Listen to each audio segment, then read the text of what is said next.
Hey everybody, it's Erik, co-founder, partner of Village Global, a network-driven venture firm.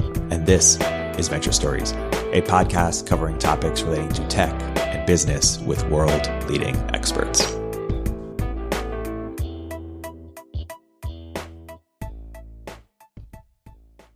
Hey everybody, welcome to another episode of Village Global's Venture Stories. I'm here today joined by a very special guest, Erik Rosenblum of Tsingyuan Ventures. Erik, welcome to the podcast. Thank you so much for having me. We're here today to talk about China, to talk about the relationship between the U.S. and China and how that impacts technology and investing. Erik, why don't we start with you? What's your background and what's the Tsingyuan story? Great. And I think it's a great place to start, really to go into the more generic topic of China and the U.S., deep tech investing and other topics. So first, just to say from the outset, we're a U.S. fund. We're run by U.S. citizens, but there's a China background, which I'll get into. We're about a $100 million fund, and we invest only in the U.S. and Canada, focused on the seed stage. And we generally make $1 million seed stage checks. We're fairly broad in our interests. So about 50% of the fund is in software, 30% life sciences, and 20% deep tech or frontier tech. So it's similar if you know Khosla, DC, VC. It's a pretty broad fund in that respect. Now, the background is that we are the successor to a fund called Teak Angel Fund. Teak stands for Tsinghua Entrepreneur and Executive Club. As the name suggests, it's a group of people that came from Tsinghua University in China, which is often called the MIT of China or the IIT of China. And they came to the States, got PhDs, and became very successful entrepreneurs. But they recognized that they didn't really know the Silicon Valley VC ecosystem very well. And so they decided to start their own fund to really help people like themselves. And the fund was incredibly successful. They were the first money in Zoom video, which we're using to chat right now. And that's obviously been a huge story during COVID.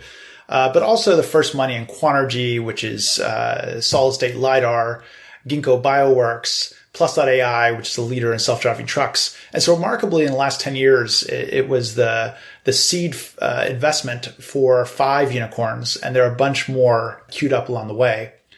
So that's the background of the fund. Now, my own background is kind of the mirror image of that. My partners all came to China to the US from China in the early 1990s for PhDs. I went from Harvard to China in 1992 and stayed there for about 14 years. First, I was part of the first associate class with BCG in Shanghai, and then I started one of China's first payment companies that's now part of Ping An Group. And then when I came back to the States after 14 years, I was at Google as a product director in commerce, and one of my lead engineers was a member of this Tsinghua alumni group.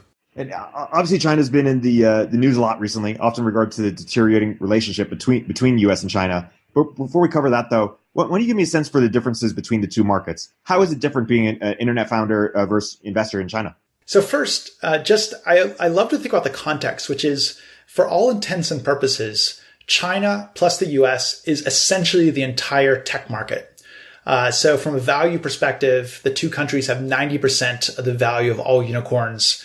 There's 87% of articles on deep learning come from scientists in one country or the other, or sometimes both. More than 90% of venture capital dollars come from the two countries. So basically the rest of the world has almost become a rounding error. It really is these two markets. They're pretty different though. And I'm going to plug a book, which is Kai-Fu Lee's AI Superpowers. I think it's fantastic and everyone should read it. And he goes into this in a lot of depth. But in a nutshell, China's all about speed and execution. So huge scale and very nimble founders. Whereas the US really focuses on strategy and product. They take time, find product market fit, really kind of incrementally improve things. Whereas China really is just about scale. And specifically, it's about data scale and application. So if you think about AI, the fundamental breakthroughs are extremely rare. And you have people like Geoffrey Hinton, Yen LeCun, Yoshia Bengio. And so huge breakthroughs come, 10 every 20 years or so, or 30 years, and from a very small number of people that are generally based here. But in China, the scale of application is much bigger. So they're 50x the scale that we are in mobile payments. They're 10x now in terms of rideshare, and all of this just generates data. and valuable data sets. And so they're moving much faster than we are in certain key industries. And then the final area, there's a lot more interest in what I would call dirty tech. There's a lot more manufacturing and logistics. And so that sector, so if you look at anything around industrial controls or materials, China has a well-established sector, whereas the US is just not a popular area for people to start or invest in. And then finally, B2B is underdeveloped in China relative to here, basically because B2C is so big. That there just hasn't been a market that's developed in the VC world, or if you're a startup person, it's not the most promising place to start. So the two markets have some commonalities, but are kind of different in their approach. I think we've come to think of the two markets as wholly separate. Google, Amazon, eBay, others have famously lost to their Chinese counterparts, and their Chinese counterparts have never really tried until TikTok to enter the US market. Is this still the case? I think we are seeing the very early stage of something that might be a sea change. And I could be wrong about this. I think you said it exactly right. We've been trained to think that US companies cannot compete in China, and Chinese companies are only going to try to crack China. And more recently, they've cracked Southeast Asia and Africa, where I suppose, eBay must be duking it out with Alibaba for supremacy in Africa. But we've come to think of these as very separate spheres of influence. But what's changing is that for many decades now, a significant portion of the PhD students and math and science students in general in the States have come from China. So now 18% of our PhD students in America have Chinese passports. And that's been going on for several decades. But what you're seeing now is the rise of this entrepreneur class. And so if you think about, in particular, AI, Deep Map, Neuro, WeRide, Plus, Subtle Medical, these are all based in the Bay Area, but all of them have co-founders that are originally from China, and they have the ability to compete in China. So even some non-AI startups, and most logically, Zoom Video. So Erik Yuan is from China. He was brought over by Minju, who was the co-founder of WebEx, also from China. And so you're beginning to see these kinds of founders. And so what is the chance that Zoom becomes the dominant video messaging or the dominant video conferencing program for China? It's extremely high. So for the first time, you'll have a US company in the internet world that dominates China. And part of that is because, Zoom from very early stage had a giant Chinese engineering team. Erik Yuan himself knows how to operate there. They know how to hire sales leaders. Another example, the three leading competitors to become the Waymo of China. So that's WeRide, Pony.ai, and XAuto are all based in California. And again, it's because their top engineers came from Google and Baidu Research Lab in Sunnyvale, and they've built their families there and their careers there, and they're still based there. So the US may very well end up having the headquarters for the top self-driving car companies of China. So anyway, just to generalize this, in our portfolio, there's a kind of a playbook that we're seeing that I find absolutely fascinating. And I'll just give one example. And it's actually one that we both share. So Touring Video is a Village Global portfolio company. It's also a Tsingyuan portfolio company. And it really is the best example for the way we operate. It was founded by a guy named Cao Song, who's a PhD. He's actually from Tsinghua, so he's from the school that our fund is named after, but then got his PhD at USC. And while he was there was this horrible campus shooting. And so I don't know if you remember this, but there was a USC campus shooting.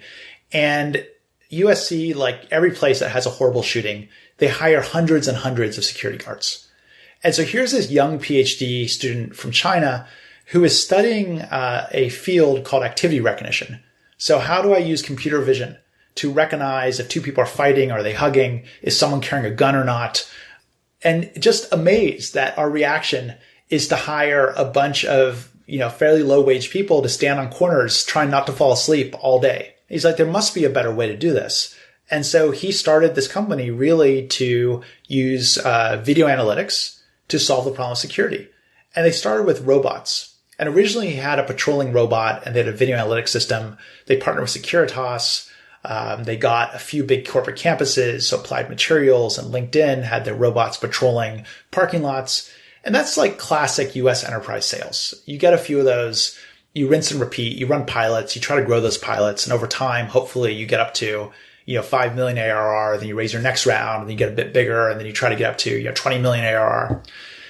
But at the same time, his China team started talking to China's largest real estate developer called Wanda.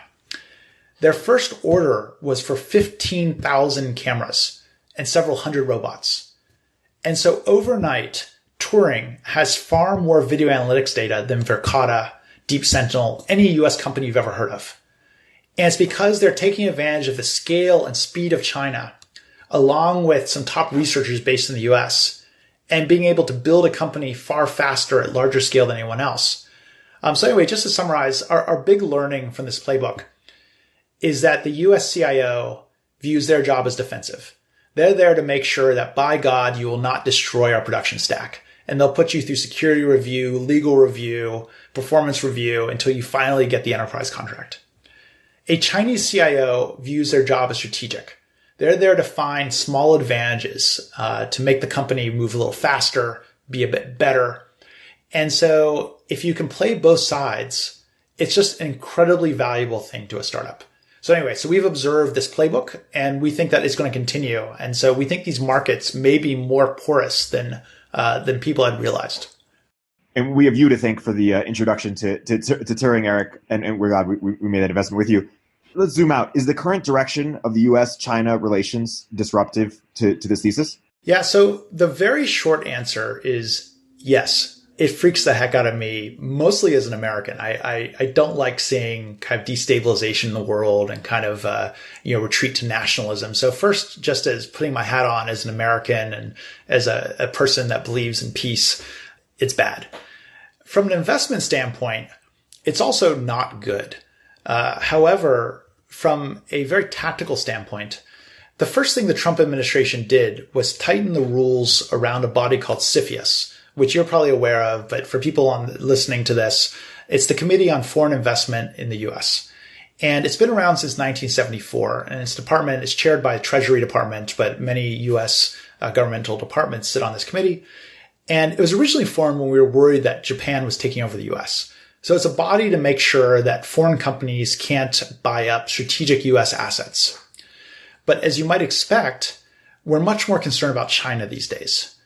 And so 2 years ago, the Trump administration passed a set of rules that are known as FIRMA, which was to supposedly modernize this set of rules and make it so that it's no longer just about ownership of a U.S. asset, but it's about access to information.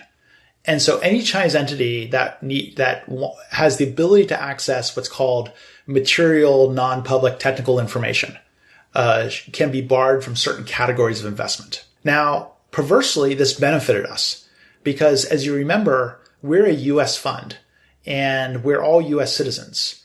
We happen to understand China very well, and we came from China, and many of us built our careers in China originally, but we're from America and we're based in America. Our fund is a Delaware fund.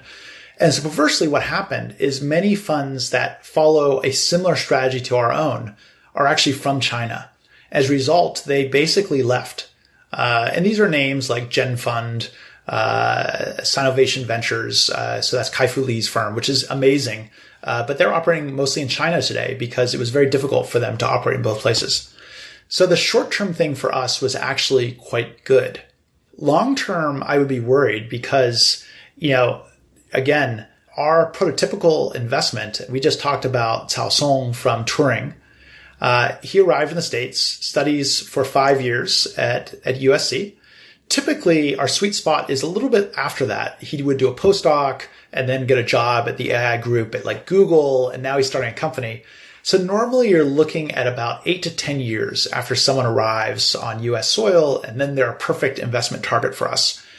And so if the top scientists from around the world decide to stop coming to the US and they decide to go elsewhere, like Canada or Great Britain or anywhere, it would be bad for everyone.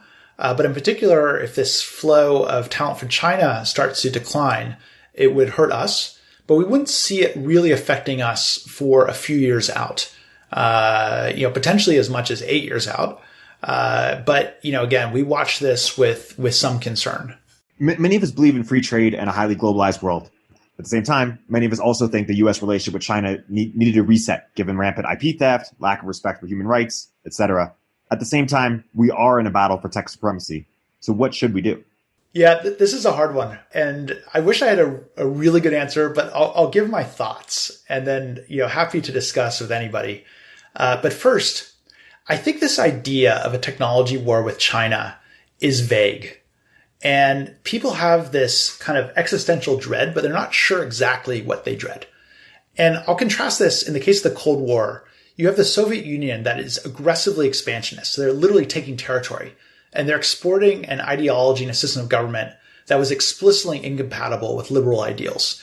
And so there was a situation where if you're sitting in America and you think if we don't intervene, the entire world is going to be under a hostile government. The Chinese government is definitely illiberal. Don't get me wrong. It's authoritarian. They do awful things. But it's what you have to be blunt. We have dealt with them for decades under this illiberal regime, and we deal with many other authoritarian governments. What seems to have us freaked out is commercial rivalry and technical rivalry. And so in that case, I understand to the extent that this has to do with, say, military supremacy. But to be blunt, we spend more on military than next, I don't even know what it is now, 12 countries combined. I believe the core of our anxiety has to do with commercial anxiety. China is going to quote unquote beat us in AI or beat us in robotics.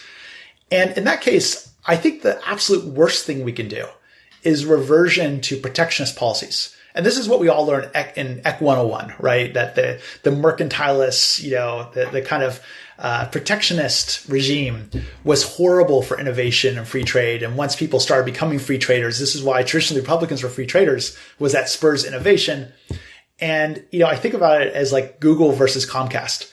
Comcast competes through monopolies and tries to keep everybody out of their territory and tries to get the US government to regulate away competition. Whereas Google in general tries to support kind of open standards and they just believe they'll beat everybody in the end. And those two things, I hate to see the US turning into the Comcast of the competition world. I just think it's not in our interest. I think we traditionally have been the innovators, and that resorting to severely protectionist policies, I think is the opposite of what we want. And furthermore, I just don't even think it works. Cartels are famously difficult to maintain. And so the most frightening example we saw in the news this week, China has now struck deals with Iran. If China had interest or believed that the US was still trying to include China as part of a global multilateral trade regime, then China would not be dealing with Iran in this manner. But they think, well, we're being excluded. Iran is being excluded. We want Iran's oil. Iran wants our technology. Now we're in bed with Iran. And now your move, President Trump. And that sucks. We've tried to isolate Iran, which is a really kind of, dangerous regime. And now they're undermining that, let alone our friendly allies like, France, Germany, UK. We had to pull every stop to get the UK from getting 5G from Huawei. How long do we think that's going to last? What do we have to pay them to take worse technology instead of that? And so I just think it's an unsustainable way of being. So anyway, what I think we should do is I think our trade agreements should be modernized. They're all built around steel quotas, who has to import automobiles from whom. And they need to recognize that we are now a service economy. Our leading industries are finance, technology, and entertainment. They don't really do well under a trade regime that was built around goods and focus on IP protection, but really work through international bodies. And finally, we definitely should consider human rights in our relationship with China, but it's going to have to be multilateral. So we need to work with a lot of other countries to be consistent in the way we deal with China. And again, our current direction is isolationist, and I think that's also the opposite of what needs to happen. So I'm not pleased with the direction of foreign policy more generally, but specific to China, I think it's wrong on almost every front. What do you say to the Peter Zeihan argument? I'm not sure if you've read his stuff. But basically, he says that we may have actually had much more leverage in these trade negotiations than we realized, because we are now energy exporters, and there's not much that we rely on China for. But China, without us protecting their trade routes, would implode. If we sort of go home, so to speak, China would implode, or in various different ways. And so they're basically going to agree to anything we suggest, as long as we protect those trade routes, which we don't have to do for ourselves anymore. Yeah. So I haven't read his argument. I mean, so based on your synopsis of the argument, I'm not sure I would totally buy into that China views the U.S. kind of global security regime as completely, aligned with their own interests or critical to their trading interests and commercial interests. However, I would say that we had a strong hand, and I think that we've kind of frittered it away by essentially, using only the hammer and, viewing China as a present and existential threat that needs to be halted at all costs from, any kind of access to quote unquote U.S. technology. And to unpack that a little bit, the quote unquote U.S. technology is not even necessarily U.S. technology. This is research, and research is increasingly global. And so things, when we talk about AI as a classic example, the big breakthrough occurred in 1986 with like Geoffrey Hinton's paper. And then everyone else has just been running applications on top of it and also publishing their findings on that. So the knowledge is pretty global. It's just now a matter of researchers applying that knowledge more and more quickly. But even these teams are often global. And so the idea that, somehow keeping, students off campus is going to stop the flow of information, I think is ludicrous. It's not the way research works. But in terms of the national security implications or how strong our hand was or how strong our hand could be, it's fairly strong. I think China really did not want to have to develop a lot of their own industries. They were quite happy relying on Qualcomm for certain kinds of chips and Intel and, relying on, basically trading relationships that have been developed for decades that work quite well for both sides. And what the U.S. has done is frightened China into having to become almost completely self-reliant. And so they will build a fully fledged competitor to Intel and Qualcomm now. They will build, their own competitors to several of our major industries because they're scared that the U.S. is going to keep pulling, the rug out from under them and try to control them through, certain kinds of exclusive IP. Now, so I would agree with the thesis that we had a strong hand. I think our hand is becoming degraded because we've pushed China into a position where I think for their national security now, they need to deal with decoupling, and be able to decouple, which they weren't able to do before. Yeah. So I don't think hard decoupling is actually going to happen, but I think that the factors that will allow decoupling are being put into place by both sides. And I don't think that will be good for either side. Yeah. And just to bring the argument into the room that's not clearly in the room, I think, someone who's justifying the current trade path that we've taken the past, few years would say, hey, China's sort of been having an unfair deal for a long time, and now we're finally standing up for ourselves. And obviously that's a broad statement and people can disagree on various different components of it. The other thing, just more specific on the Zhehan thing, he would say 25% of China's energy, I think, or oil needs, I think, comes from the Persian Gulf. And if we don't protect those trade routes, Japan has a much stronger navy. And so there could emerge like conflict over that. And that's a, existential issue for China. Yeah. That could be just one quick thing. One thing that always kind of amuses me in terms of trade imbalances. So I generally agree with the statement that China's done incredibly well by our support of them to enter the WTO. That changed the life of 900 million Chinese. And that was with U.S. acquiescence. Now I think that's a good thing, again, for the world to have 900 million people escape poverty. And, it's generally been our policy since the end of World War II to try to promote stability around the world through, prosperity. But putting that aside, what China sends us is their best and brightest scientists year after year. They come to America to study. And 85% of them stay here after they've completed their PhD or undergraduate programs. And even in the long term, more than, I think it's something like 65%, live here their entire lives. They raise their families here. And it's this first generation, second generation, third generation that are extremely high achieving. They form the backbone of many of our top companies and schools, et cetera. So in terms of unfair trade, we get their top physicists and material scientists and mathematicians, and they get people like me, language students who are going to China to learn Chinese for the year and drink cheap beer. The exchange is not fair at all. And in the information economy, getting hold of the brightest minds in the world is worth so much more than, who buys whose flat screen TV. And so I always find that kind of funny that we don't recognize what a great deal America has gotten for a generation. And so cutting that off, I find just tragic that what we think somehow we're on the wrong side of this deal, but we've had the best deal ever. Yeah, totally agree on the importance of getting amazing people. I want to switch gears for a moment. In addition to having the China-US perspective, Tsingyuan is also fairly active in deep tech. Can you talk about that? Yeah, it's something, if you look at our fund, I think there are three things that make us different from other funds. The first is obviously a large part of our fund has a China-US connection. So specifically, the founding team, I think it's 65% of our founding teams have a Chinese co-founder. 74% of our founding teams have PhD co-founders. But the final piece, we're pretty, overweight in US terms on deep tech or frontier tech. And so it's an area that we like. And just, there are different definitions of what that means. Some people put AI into that.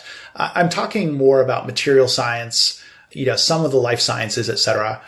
But just to understand why, it's related to the China focus and also to where we came from.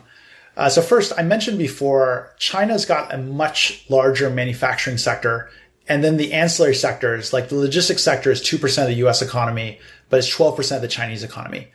And so anything like robotics and automation and anything that has to do with manufacturing process will be much bigger there.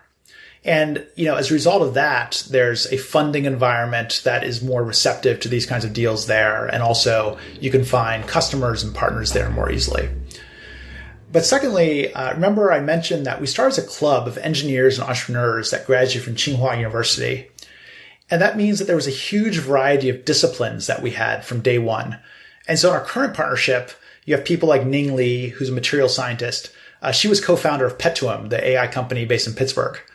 Biao He, who for the last 18 years has been a professor at UCSF in oncology.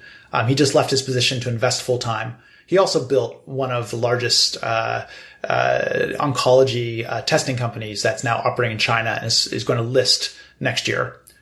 Steve Sun, he's a neurobiologist. He built GeneWiz, which is one of the top CROs for genetic testing, based in New Jersey, which was just sold for $450 million last year. Michael Jin is a biomechanical engineer. He built iWatt, which is a chip company. So we started with all of these kind of deep tech scientists on our bench anyway. And so the combination of China being a very receptive place to, understand deep tech and find partnerships, and then our partnership itself had some background interest. So we felt like this was an advantage of ours. We can evaluate these deals, and when these companies grow up, we can often help them by finding customers for them, especially in China, that may want to use their technology and accelerate them a little bit. Is deep tech an area that will still be on the upswing going forward? A few years ago, VCs were burned due to a lot of investments in clean tech, batteries, et cetera. Everything that I say, obviously the grain of salt is we like the area. So I might be overly optimistic. I might just be representing our own view. But I do think there are some areas that have the tailwinds that should propel them in the next funding cycle. So a couple areas that I see in particular, batteries and energy storage is obvious. The rise of EVs means that I think it's something like the internal combustion engine drivetrain is something like $350 billion of components per year. That's not the value of the cars. That's just the components every year. All of that is going to be gone and replaced by batteries and sensors and motors. And then batteries in particular, there's a surge in innovation. It's not a category, again, that a lot of US VCs really love these days. And so there are a lot more foreign funding sources or government funding sources that are filling that gap. But we like it. So in our last fund, we had 4 different battery companies. Our next fund, we expect to have a few as well. The next area that is quite popular in the US is genetic sequencing. And then there's upstream and downstream applications for this. In our current portfolio, or in our previous portfolio, we had 2 different 4th generation sequencers. So basically, taking the cost of a full genetic sequence down to sub $100 and being able to get results in a couple of hours. So you make this something that will just get done with every clinical visit. We have Mission Bio, which is single cell sequencing analysis and precision medicine, single cell sorters. So that whole area is changing everything. We even, most recently, we invested in Cardia Bio, which is CRISPR, so genetic analysis on a chip. And again, when I first started looking at these deals, I thought, well, genetic sequencing, once you get it this cheap and this fast, we're only going to have our genes sequenced, a couple times in our life at most. But then you start to realize, every virus has its own genetic sequence. So these COVID tests are essentially an application of this. We're getting tested all the time these days. And so the uses just keep multiplying. And so the ability to have, your genes tested and then design the right treatment, is going to be ubiquitous. It's going to be very common. And so that's an area that's on the rise and spurring the development of a lot of other frontier tech. And then finally, and I alluded to this, I'll call this just X on a chip. So basically the improvement in foundries and the improvement in signal processing in particular has led to a lot of really interesting miniaturization and mass production capabilities that we didn't see before. So a couple of the most interesting investments in our fund, we have a company called MetaLens, which is a camera on a chip developed out of Harvard. And, again, if you think you can reduce, iPhones have almost $60 worth of camera equipment in them. That will all be shrunk down to, much, much smaller, amount of money and much, much smaller form factor with much greater capabilities quite soon. And those will replace most of the conventional optics. We also have a company called XMEMS, which is a speaker on a chip.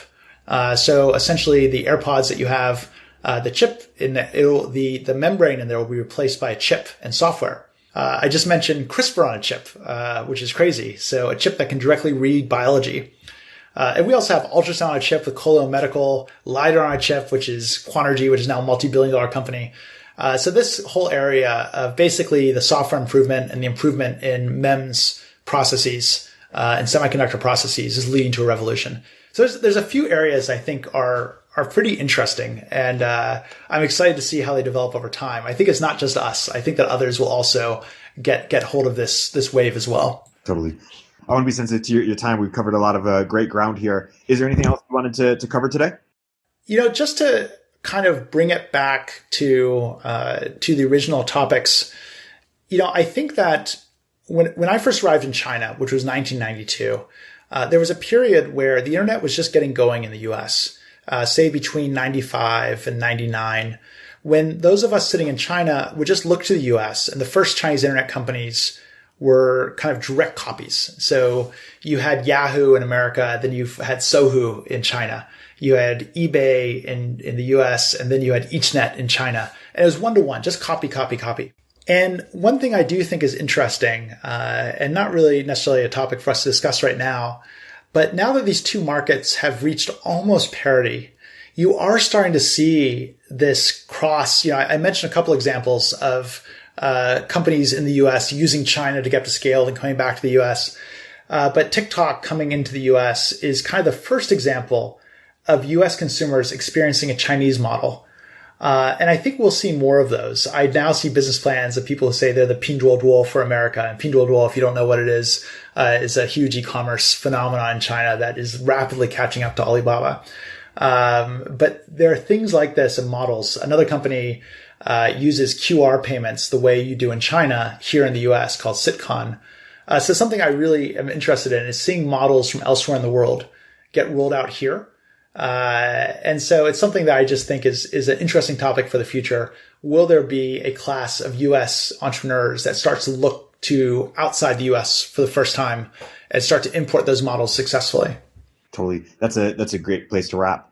For people who want to go deeper, Erik, where can they learn more about your work and Tsingyuan as well? Yeah, so I really welcome it. So I think the easiest thing is to connect with me on LinkedIn. I'm Erik Rosenblum. I'm easy to find. And then we also have a Tsingyuan Ventures site, and we publish pretty frequently about, our portfolio, what's going on, our theories about China and the US, deep tech, all these things that we're talking about. We love to publish on. Awesome. Well, we're super grateful that we're in Turing together and excited to do more. And we recommend that any founders and co-investors work with Erik and Tsingyuan. Erik, thanks so much for coming on the podcast. Erik, thank you. I really appreciate the time.